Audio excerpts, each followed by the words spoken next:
Last class में application of trigonometry का हम लोग ने जो किया था, ठीक है, वही से ही कंटिन्यू कर रहा हूँ। थोड़ा और करके दे रहा हूँ। ये सब कॉपी में उतारना तुम लोग अपने मेन कॉपी में, ठीक है। तो पहला क्वेश्चन है, a tower is 100.100√3 metre high, find the angle of elevation of its top from a point 100 metre away from the foot of the tower. एक टावर है यहाँ पे और फुट से कितना दूर है, 100 मीटर दूर है। एंगल ऑफ एलिवेशन निकालना है, मतलब ये वाला एंगल निकालना है। ये है एंगल ऑफ एलिवेशन, इसको थीटा पकड़ लेते हैं। ए बी हमारा टावर है और फुट्स को पकड़ लेते हैं ओ। तो सोल्यूशन क्या होगा, late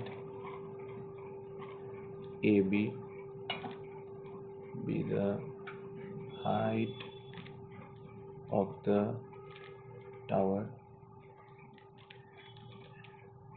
and O be the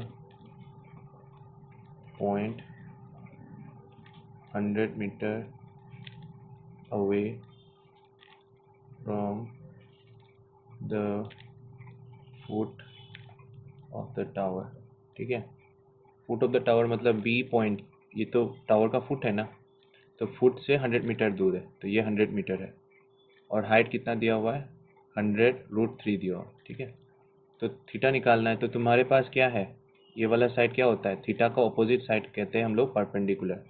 ये हाइपोटेन्यूज, और जो बच जाता है वो है बेस, ठीक है। यानी परपेंडिकुलर और बेस दिया हुआ है। तो लिख लो given A B equals to 100√3 metre और O B is equals to 100 metre, ठीक है। नाउ पी बाई बी क्या होता है, टेन थीटा, ठीक है। Tan theta equals to A b by o b. Tan theta हो जाएगा 100√3 बाई 100, कैंसिल कर लो, तो टेन थीटा आ जाता है √3। और √3 किसका वैल्यू होता है, टेन थीटा का √3 किसका वैल्यू होता है, √3 होता है तुम्हारा टेन 60 डिग्री का। दोनों साइड से 10 हटा दो तो थीटा कितना आता है, 60 डिग्री। लास्ट लाइन लिख लो, therefore required angle of elevation of the top of the tower कितना होगा, 60 डिग्री, ठीक है। एंगल ऑफ एलिवेशन क्यों बोला, क्योंकि जब तुम किसी चीज़ को यहाँ पे क्या होगा, तुम अपने मुंडी को उठा के देखोगे ना, इस तरफ ऐसे उठा के देखोगे, तो किसी चीज़ को तुम अगर मतलब हॉरिजॉन्टल पोजीशन से, ये जो हॉरिजॉन्टल लाइन है इसके ऊपर ऊपर से देखते हो तो एंगल ऑफ एलिवेशन, नीचे की तरफ देखते हो तो एंगल ऑफ डिप्रेशन, ठीक है। टावर के ऊपर से जब तुम देखोगे वो एंगल ऑफ डिप्रेशन होगा, ठीक है। नेक्स्ट क्वेश्चन क्या है, नेक्स्ट क्वेश्चन है, a tower stands vertically on the ground from A top on the ground this the angle of elevation find the. अभी उल्टा करना है, ठीक है, सेम ही मैथ्स है। टावर है, फिर एंगल ऑफ एलिवेशन दिया हुआ है, ठीक है, तो हमें इसका हाइट निकालना है। तो सेम है मैथ्स, ए बी, इसको ओ पकड़ लो, पॉइंट ऑफ ऑब्जर्वेशन, एंगल दिया हुआ है 60 डिग्री और डिस्टेंस कितना है, 20 मीटर दूर है from the foot of the tower. हमेशा याद रखना, अगर एक साइड है और एक और साइड है और एक और एंगल है, ठीक है, ट्रिगोनोमेट्री में इन तीन का रिलेशन होता है। तो अगर मेरे पास यहाँ पे हमारे पास क्या है, एक साइड है 20 मीटर एक है और एंगल है, ठीक है, 60 डिग्री, तो हम ये तीसरा वाला साइड निकाल सकते हैं, याद रखना। ऐसे ही होता है, अगर कोई दो साइड दिया हुआ है तो एंगल निकाल सकते हैं। पहले वाले केस में वही था, पहले वाले केस में क्या था, साइड साइड एंगल। तो हमारे पास साइड था एक 100 मीटर, दूसरा था 100√3 मीटर और हमें एंगल निकालना था। ये वाला साइड था तुम्हारा बेस और ये वाला साइड था तुम्हारा परपेंडिकुलर। तो कौन सा यूज़ किया हम लोग ने, टेन थीटा यूज़ किया, क्योंकि टेन थीटा होता है पी बाई बी। तुम कॉट थीटा भी यूज़ कर सकते थे, बी बाई पी, ठीक है, तुम्हारा मर्जी। तो इधर आ जाओ, ए tower stands vertically on the ground, ठीक है, दिस ये सब तो लिख दिया, तो अभी कर लेते हैं। Let A B the height of the tower ठीक है, और and O B the point 20 metre away from the foot of the tower. तो यहाँ से हमें क्या मिल रहा है, गिवन क्या है, given angle A O B यानी angle of elevation that is theta equals to कितना है 60 डिग्री, एंड ओ बी जो है, ओ बी कितना है 20 मीटर। हमें क्या निकालना है, हमें निकालना है ए बी, ये ओ बी ठीक से लिख देता हूँ, ओ बी ए बी निकालना है। तुम ऐसे भी लिख सकते हो, क्या जो निकालना है उसको क्वेश्चन मार्क दे सकते हो, ठीक है। तो ओ बी निकाल, तो कौन सा यूज़ करेंगे, obviously tan theta. Maximum cases में क्या होगा, टेन थीटा यूज़ होगा, ठीक है। बहुत रेयरली साइन और कॉस यूज़ होता है। टेन थीटा क्या होगा, A B by O B. Theta कितना है, डाल दो value, tan 60 degree is equals to, A B तो नहीं पता, निकालना है, ओ बी तो 20 दिया हुआ है, टेन 60 कितना होता है √3 ए बी बाय 20, ठीक है। उसके बाद इसको सॉल्व कर लेते हैं, तो ए बी मिल जाता है मुझे 20 √3, ठीक है ना। अब √3 का वैल्यू होता है 1 पॉइंट, यहाँ पे दिया हुआ है 1.73, तो डाल दो ये 1.73 डाल दो, तो 20 इंटू 1.73, तो इसका डबल कितना होता है 200 एंड 300 हो जाएगा ना, 346 34.6 मीटर हो जाएगा, ठीक है। नेक्स्ट पे जाते हैं, करते जाएंगे, और जो जो मतलब थोड़ा धीरे धीरे करके टफ वाले में जाएंगे, ठीक है। An angle of elevation of the leather, मतलब वो जो क्या कहते हैं, वो जो किसी चीज़ पे चढ़ने के लिए जो यूज़ किया जाता है, ठीक है, लेदर। तो the angle of elevation of the ladder leaning against a wall is 60 degree and the foot of the ladder is this metre. तो सेम ही है मैंस, तो एक लेदर है जो वॉल के ऊपर ऐसे रखा गया है, और leaning against the wall at an angle of 60 degree, ये दिया हुआ है, एंगल दिया हुआ है। फुट कितना मीटर दूर है, 9.5 मीटर दूर है। Find the length of the leather, ये निकालना है, हाइपोटेन्यूज निकालना है, ठीक है। तो लेदर को पकड़ लेते ए बी, और ये पकड़ लेते ओ, ठीक है। Let A B the length of the ladder. जो भी क्वेश्चन में निकालने के लिए दिया होता है उसी से ही शुरू कर देना। Find the length of the leather दिया हुआ है ना, मैक्सिमम क्वेश्चंस का जो स्टार्टिंग होगा ना वो इसी से ही होगा, तो ये क्लियर होगा। पहले देख लो कि क्या लिखना है, let A B the length of the ladder, and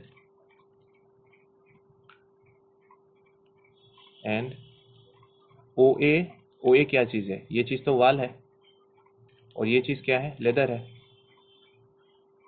leather. तो ओ ए बी द वाल। तो गिवन क्या है, गिवन क्या क्या दिया हुआ है, angle A B O equals to, हम लोग इसको थीटा पकड़ेंगे, इसको से पकड़ लो, थीटा से। यहाँ पे हम लोग ने थीटा पकड़ा था ना लास्ट वाले में, वहाँ पे भी से लिख देते हैं, से का मतलब चलो मान लेते हैं, ठीक है। यहाँ पे हम लोग ले देते हैं थीटा से, और ये हो जाएगा तुम्हारा 60 डिग्री, ठीक है। भैया से लिखना पड़ता है, हाँ, से का मतलब होता है कि मैंने पकड़ा है, ठीक है, मतलब आई हैव कंसिडर्ड। तो ए ओ बी हो गया थीटा, थीटा कितना है 60 डिग्री, और क्या दिया हुआ है, और है ओ बी लिख लो 9.5 मीटर, ठीक है। अब हमें क्या निकालना है, हमें निकालना है ए बी, हाइपोटेन्यूज निकालना है, ए बी नहीं पता। तो अकॉर्डिंग टू, मतलब नाउ अकॉर्डिंग टू क्वेश्चन नहीं लिख सकते, ठीक है, ये हम लोग लिख रहे हैं इसलिए। नाउ ये कौन सा होगा, ये है तुम्हारा बेस, और ये है हाइपोटेन्यूज, तो B by H cos theta होगा। तो cos theta is equals to B, B है तुम्हारा O B by A B, O B by A B. तो ये हो जाएगा cos 60 degree is equals to, O B है 9.5, ए बी मुझे नहीं पता, कॉस 60 होता है हाफ, 9.5 ए बी, सॉल्व कर लो, तो यहाँ से मिलता है A B equals to 9 two जा 18 19, ठीक है। Therefore required length of the ladder is equals to 19 metre. ठीक है, नेक्स्ट पे जाते हैं। A string of kite is this meter long and it makes an angle with the horizontal. Find the height of the kite assuming that there is no slack in the string. Same diagram. लेकिन मैं ये थोड़ा बता देता हूँ ये चीज़ कैसा है, ये मतलब ड्रॉ करके दिखा देता हूँ। ये कुछ ऐसा है कि बंदा यहाँ पे, ये बंदा जो है यहाँ पे काइट उड़ा रहा है, ठीक है, और इसका जो स्ट्रिंग है यहाँ से, ये स्ट्रिंग जो है स्लैक नहीं है, मतलब ढीला ढाला नहीं है, ऐसा नहीं है स्लिप। ऐसा होता है लेकिन मान लिया, उन्होंने बोला कि चलो मान लो कि वो स्लैक नहीं है उसमें, और काइट जो है वो यहाँ पे है, ठीक है, ये काइट उड़ रहा है। तो तुम्हें निकालना है find the height of the kite. ठीक है, तो काइट का हाइट निकालना, ये है हाइट, ठीक है, और ये जो एंगल दिया हुआ है ये कितना है, 60 डिग्री है। The string of the kite is 100 metre, और ये जो स्ट्रिंग है 100 मीटर है। ये जो स्ट्रिंग है यहाँ से जो डोरी गया है काइट तक, ये तुम्हारा 100 मीटर है। क्लियर हुआ? तो ये डायग्राम कैसा होगा, डायग्राम होगा जो हम लोग एग्जाम मतलब करते समय एग्जाम में करते समय ऐसे लिखेंगे। हम लोग तो काइट वाइट ड्रॉ नहीं कर सकते, कर सकते हैं लेकिन इतना समय नहीं मिलता एग्जाम के समय। ठीक है, तो कर लेते हैं। Let A B B the height of the kite. अगर तुम ऐसे लिख लेते हो तो देखो, हमें तो फाइंड द हाइट बोला है ना, देखो find the height of the kite, तो इससे क्लियर हो जाता है। Let A B the height of the kite, ठीक है, and O A B the length of the string. चलो मान लो कि ये लेंथ ऑफ द स्ट्रिंग है, ठीक है, तो गिवन क्या क्या गिवन है, एंगल ये 60 डिग्री है ना, एंगल ए ओ बी, इसको हम लोग पकड़ लेंगे थीटा से, इज इक्वल्स टू 60 डिग्री। और क्या दिया हुआ है, और दिया हुआ है ओ ए दिया हुआ है 100 मीटर। हमें क्या निकालना है, ए बी निकालना है, ठीक है। ओ ए क्या चीज़ है, ओ ए है हमारा हाइपोटेन्यूज। हमें निकालना है परपेंडिकुलर, पी बाई एच करना होगा। तो पी बाई एच कौन सा है, पी बाई एच होता है now sine theta is equals to P by H. तो ये साइन थीटा के जगह पे हो जाएगा 60। परपेंडिकुलर कितना है, परपेंडिकुलर है वो तो निकालना है ना, परपेंडिकुलर, परपेंडिकुलर है ए बी, ठीक है, और हाइपोटेन्यूज है ओ है, ये तो दिया हुआ है, वैल्यू डाल दो, √3/2 is equals to A B by O A कितना है, ओ ए है 100, ठीक है, बस सॉल्व कर लो, अभी हो जाएगा। ए बी इक्वल्स टू 100 इस तरफ डिवाइड है, उस तरफ इंटू हो जाएगा, √3/2, ये कैंसिल हो गया 50, और A B equals to 50 into √3 का वैल्यू कितना है 1 पॉइंट, लोग ने यूज़ करने का हाँ दिया है, ठीक है, 1.73, तो 1.73 यूज़ कर लो, 50 इंटू 1.73, अब ये तो करना पड़ेगा मुझे, 50 इंटू 1.73, भैया आप कैलकुलेटर यूज़ कर रहे हो, हाँ क्या करो, 86.5, तुम लोग मल्टीप्लाई कर लेना, ठीक है। तो देयरफॉर लास्ट लाइन लिख लो, required height of the kite is equals to 86.5, ठीक है। नेक्स्ट पे जाते हैं। मैं तुम लोग का क्लासेस ऑनलाइन इसीलिए मतलब रिकॉर्ड करके इसलिए रख रहा हूँ ताकि बहुत लोगों का, तुम लोग का तो क्लासेस शुरू हो गया ना इसीलिए, लेकिन अगर हम लोग ये करेंगे नहीं तो बाद में प्रॉब्लम होगा, समय तो चल बीत रहा है ना, ऊपर से इतना आवाज़। 2 पिलर्स, ये वाला क्वेश्चन इंपॉर्टेंट है, किंतु ऐसे टाइप के क्वेश्चंस एग्जाम में आते हैं। तो क्या है, 2 pillars of equal height stand on either side of a road which is 150 metre wide. तो 2 पिलर है, ठीक है, ऐसे 2 पिलर्स है, दोनों का हाइट सेम है, ठीक है, दोनों का हाइट सेम है, और ये एक दूसरे से 150 मीटर दूर है। At a point on the road between the pillars the angle of elevation of the pillars, तो किसी एक पॉइंट से इस पिलर का एलिवेशन है 60 और इस पिलर का एलिवेशन है 30, ठीक है। ये वाला होगा तुम्हारा 30 और ये वाला होगा तुम्हारा 60, ठीक है। देख भी मतलब दिखने से लग भी रहा है। Find the height of each pillar and the position of the point, ठीक है। तो ये पूरा जो है ये है 150 मीटर, ठीक है। ये 150 मीटर है यहाँ से यहाँ तक। ए बी और सी डी दो पिलर है, नाम ले लेते हैं।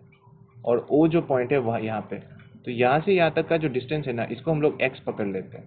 तो यहाँ से यहाँ तक कितना होगा, 150 माइनस एक्स हो जाएगा ना, ठीक है। तो वही फंडा यूज करके हम इसको सॉल्व करेंगे। चलो, तो कैसे करना है, सोल्यूशन देख लो। सोल्यूशन होगा find the height of each pillar, तो let A B and C D be the two pillars of equal height। ये स्टार्टिंग का वाला लिखना होगा, ठीक है। Equal height 150 metre apart from each other, ठीक है। अब देखो यहाँ पे हमें क्या करना है, हमें ए बी निकालना है, ठीक है। अब ए बी निकालने के लिए हमें कुछ करना होगा, देखना कैसे करते हैं। ए बी और सी डी इक्वल है ना, तो इससे इन दोनों ट्रायंगल को रिलेट करेंगे। यहाँ पे ये ट्रायंगल है और ये वाला ट्रायंगल है ना, तो दोनों का रिलेट करने का कौन सा साइड होगा, सी डी और ए बी, क्योंकि ये दोनों साइड इक्वल है, ठीक है। जो कॉमन साइड होता है या फिर इक्वल साइड होता है उसी से ही हम लोग इक्वेट करते हैं। तो फॉर ट्रायंगल, कौन सा ट्रायंगल है, ए बी ओ पोजीशन के बारे में नहीं बोला, let O B the point on the road, ठीक है, X metre away from B, B से एक्स मीटर दूर है, ठीक है। ये वाला जो एक्स है बी से है ना, ये बी पॉइंट से है ना, तो वही वही बोला है। बी से लेके ए तक का जो डिस्टेंस है वो है तुम्हारा एक्स, ठीक है। तो वही लिखा है। तो अभी कर लेते हैं। फॉर दो ट्रायंगल है ना, for triangle A B O कौन कौन सा साइड है गिवन, मतलब साइड हमें जो चाहिए, एक तो ये वाला साइड एक्स है और ये वाला साइड हमें निकालना है, तो ये परपेंडिकुलर बाय 20 होगा, ठीक है। हाइपोटेन्यूज तो नहीं चाहिए, तो 10 60 डिग्री है ना, 10 60 degree equals to A B by O B. तो ये 10 60 होता है √3। ए बी मुझे नहीं पता, ओ बी तो एक्स पकड़ा है, तो यहाँ से मैं ए बी निकाल लेता हूँ। ए बी होगा √3x, इसको 1 दे दो। उसके बाद for triangle C D O के लिए कितना होगा, 10 30 डिग्री, ठीक है। डायग्राम देख सकते हो, 10 30 डिग्री कितना होगा, C D by O D, C D by O D. C D नहीं पता मुझे, 10 30 होता है 1/√3, सी डी नहीं पता। ओ डी कितना है, ओ डी है 150 माइनस एक्स, तो यहाँ से मेरा सी डी कितना आ जाता है 150 माइनस एक्स बाय √3, इसको नंबर 2 दे दो, ठीक है। तो तुम देख सकते हो सिंस ए बी बराबर सी डी, ए बी और सी डी तो सेम है ना, दोनों का हाइट सेम है, तो फ्रॉम 1 एंड 2 क्या मिल रहा है, ए बी कितना है √3x और यहाँ से मिल रहा है 150 माइनस एक्स बाई √3।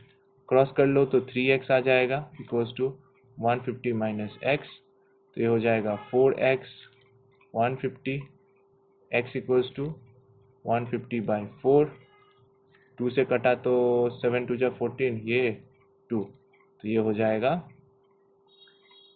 3 7 2 जा 14 1/2, that is therefore required point is 37.5 metre, half मतलब तो 0.5 away from the foot of a pillar, ठीक है। ठीक किया ना मैंने। चलो नेक्स्ट पे जाते हैं। A angle of elevation of an aeroplane from a point on the ground is 45 meter। After flying these seconds, the elevation becomes 30 degree. If the aeroplane is flying at a height of this, find the speed of the aeroplane. तो speed निकालना है, तो formula क्या है? Distance by time. Time तो दिया हुआ है, देखो 15 सेकेंड. बस डिस्टेंस निकालना है, तो ऑब्वियसली लेंथ निकालना है. तो एंगल ऑफ एलिवेशन 45 था, फिर 30 हो गया. समझ में आया? मतलब तुम सपोज यहाँ पे खड़े हो तो प्लेन 30 हो गया. मतलब क्या है, पहले तुम्हारा प्लेन तुम यहाँ पे खड़े हो तो प्लेन तुम्हें यहाँ पे दिखा, ठीक है. उसके बाद प्लेन कितना हो गया, तुमसे दूर चला गया, तो एंगल ऑफ एलिवेशन भी कम हो गया. और प्लेन का हाइट कितना है? प्लेन का हाइट है 2500 मीटर, ठीक है. तो तुम्हारा जो प्लेन था ना, वो यहाँ पे था,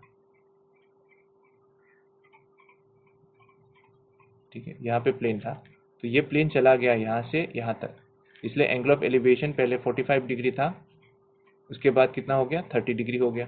अब तुम देख रहे हो हाइट सेम है, तो हाइट से ही इक्वेट करना है मैथ्स को, ठीक है. ओ पॉइंट ऑफ ऑब्जर्वेशन, ए से बी चला गया, और इसका परपेंडिकुलर सी डी पकड़ लेते हैं, ठीक है.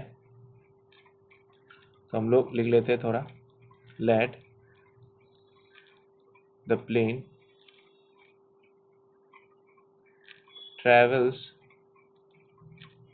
from A to B in 15 seconds. Let O be the point of observation on the ground. ठीक है, मान लेते हैं कि यहाँ से है. Here क्या क्या दिया हुआ है?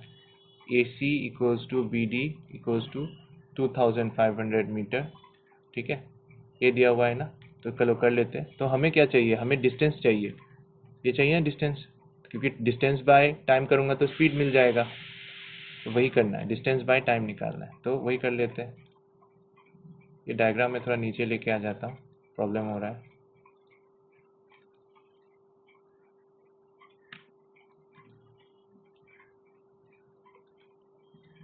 इसका ये बच गया.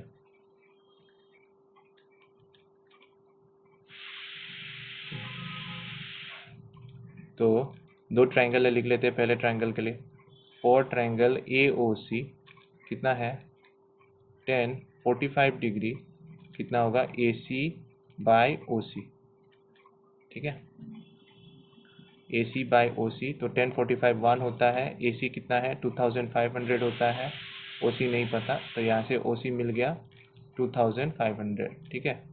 उसके बाद फॉर ट्रायंगल BOD के लिए कितना होता है, 10 30 degree perpendicular by base BD by OD, ठीक है. 10 30 होता है 1/√3. BD कितना होता है, BD होता है 2500, और OD कितना है, OD तो नहीं पता. तो यहाँ से मिल गया मुझे OD इक्वल्स टू 2500√3, ठीक है. देयरफॉर मुझे क्या चाहिए, AB चाहिए. AB कितना होगा, AB बराबर CD होगा. AB और CD सेम होगा, तो AB और CD सेम है. CD को क्या लिख सकते हैं, OD माइनस OC लिख सकते हैं. डाल दो वैल्यू,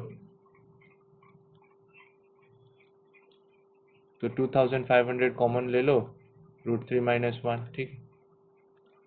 ये आ गया distance. Therefore required speed of the plane कितना होगा, 2500 √3 - 1 बाय टाइम कितना है, 15 सेकेंड्स है ना, 15 सेकेंड. तो 15 से काटोगे तो 5 3 जा 5 5 जा 500, ठीक है. तो ये हो जाएगा 500/3 √3 - 1 मीटर पर सेकेंड, ठीक है. तो ये स्पीड ऑफ द ट्रेन हो गया. तुम इसको थोड़ा और सिंप्लीफाई कर सकते हो, ठीक है. वैल्यू डाल के मैं कर देता हूँ. 1.76 - 1 73 ना 76 था, 73 था शायद, 73 था -1, तो कर लेते हैं. ये होगा 0.73, तो 500 डिवाइडेड, इतना प्रेशर कुकर टाइमिंग गलत है, इनटू 0.73, ठीक है. 121.67, 121.67 मीटर पर सेकेंड। ठीक है, नेक्स्ट पे जाते हैं। नेक्स्ट वाला क्वेश्चन क्या है, तुम लोग ये कॉपी में उतार के रखना, इसको स्किप मत करना, वीडियो को ध्यान से देखना। ठीक है, उल्टा सीधा कुछ काम मत करना, जैसे बोल रहा हूँ वैसे करते जाना। तो ये क्या है, angle of elevation of the fighter jet from a point on the ground 60 after flying for 15 seconds with the flying jet. ये अच्छा, ये वाला तो अभी के वाले के साथ सेम है। ठीक है, बस यहाँ पे क्या दिया हुआ है, यहाँ पे स्पीड दिया हुआ है, उल्टा दिया हुआ है। ठीक है, और एक और चीज़ ध्यान में रखो, इसमें किलोमीटर पर आवर है लेकिन ये सेकेंड में है, तो इसको तुम किलोमीटर पर आवर को, मैं तुम्हें हिंट दे रहा हूँ, इसको तुम मीटर पर सेकेंड में कन्वर्ट कर देना। ठीक है, ये हिंट है, इसको इसमें कन्वर्ट कर देना। डायग्राम आगे के वाला जैसा ही है, ऐसा ही है, डायग्राम ऐसा ही है। ठीक है, जैसे आगे किया था वैसा ही डायग्राम है, बस इस बार स्पीड दिया हुआ है, फाइंड द हाइट निकालना है, ये वाला चीज़ निकालना है। ठीक है, तो तुम ये वाला ट्राई करो खुद, मैं नहीं कर रहा। देख रहे हो, फिर नेक्स्ट वाला क्या है क्वेश्चन। मैं तुम लोग को होमवर्क नहीं दे रहा हूँ, जो करने के लिए दे रहा हूँ वही कर लेना। और तुम लोग का होमवर्क होगा एनसीईआरटी का जो प्रॉब्लम्स है ना, एप्लीकेशंस ऑफ ट्रिगोनोमेट्री, वो कर लेना। ठीक है, अभी तुम लोग कर पाओगे, उसमें जितना भी टफ मैथ्स है कर पाओगे। ठीक है, ये लास्ट वाला कर लेते हैं तो तुम्हारा क्लियर हो जाएगा, ये तुम्हारा होमवर्क होगा। ठीक है, नेक्स्ट क्लास से हम लोग नया एक चैप्टर करेंगे। ठीक है ना। A boy whose eye level is this on the spot a balloon, ये तुम्हारा एनसीईआरटी का है। ठीक है, एनसीईआरटी का है ये, तो ये भी हम लोग नेक्स्ट क्लास में करेंगे, क्योंकि नेक्स्ट क्लास में मुझे डिस्कशन करना होगा, और नेक्स्ट क्लास को मैं क्लास लूँगा, यानी मतलब वीडियो लेक्चर नहीं होगा। नेक्स्ट क्लास जो वेडनेसडे को है, वेडनेसडे को हम लोग 7 बजे नहीं होने से भी 7 बजे को तुम लोग बस आ जाना। ठीक है, 30 मिनट्स के लिए आ जाना, मुझे थोड़ा डिस्कशन करना है। ठीक है, जस्ट 30 मिनट्स। चलो ठीक है, यहीं पे ही रहने दो, और ये सब तुम लोग ट्राई कर सकते हो। ठीक है।